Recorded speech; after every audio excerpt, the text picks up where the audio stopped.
Guys, দেখো চলে এসেছি রান্নাঘরে। এখানে দেখো আমার বোনের জন্য প্রেসার কুকারে ভাত বসিয়ে দিয়েছি। এখানে দেখো গ্যাস অন করে দিয়েছি। এখানে আমি বড়ি ভেজে নেব, গ্যাসটা অন করে নিয়েছি। আর দেখো তোমাদের সাথে আমি একটা ভিডিও শেয়ার করছি, অবশ্যই দেখবে। এখানে দেখো বিট কেটে নিয়েছি, আজকে বিট ভাজা করব। আর এদিকে মূলো ভাজা করব। আর এদিকে ডালের বড়ি আর আলু দিয়ে তোমার একটা তরকারি করব, মাখা মাখা মতো। লঙ্কা চিড়ে নিয়েছি। আর দেখো এখানে দেখো তেঁতুল দিয়ে জল টক আমার বর খুব ভালোবাসে, তার জন্য এখানে আমি নিয়ে নিচ্ছি। এটা তোমার তেঁতুল নিয়ে নিচ্ছি, এটা আমি তোমার সিদ্ধ করে নিয়ে এটা একটা সুন্দর একটা টক রান্না করব। তোমাদের সাথে ভিডিওটা শেয়ার করলাম, অবশ্যই কিন্তু কমেন্ট করবে। আর দেখো আমি এখানে বসিয়ে দিয়েছি তোমার উনুনে, কড়াই বসিয়ে দিয়েছি।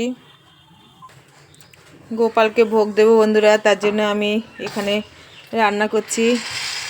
বড়িটা আমি ভেজে নেব। তোমাদের সাথে ভিডিও শেয়ার করি বন্ধুরা, তোমরা আমাকে কমেন্ট করো না, কেন করো না জানি না, কিন্তু প্রত্যেকে আমি কমেন্ট করি। তোমরা দেখবে আমার কমেন্ট পাও কি না, যদি না পাও তখন বলবে যে না তুমি ঠিক বলছো না। একটু লাল লাল করে ভেজে নেব, ভেজে নিয়ে নামিয়ে ফেলবো। এরপরে আমি মূলোটা ভেজে নেব।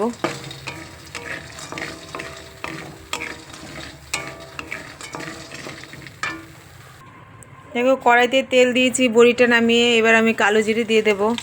কালো জিরে দিয়ে এখানে দেখো আমি দিয়ে দেব মূলোটা ভেজে নেব।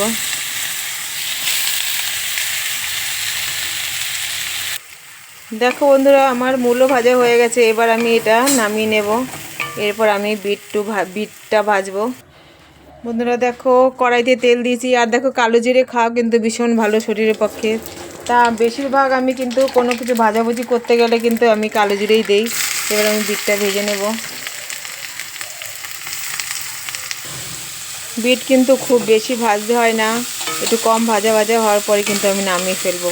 বন্ধুরা তোমাদের সাথে ভিডিও শেয়ার করছি, অবশ্যই কিন্তু কমেন্ট করবে। সবাই খুব ভালো থাকবে।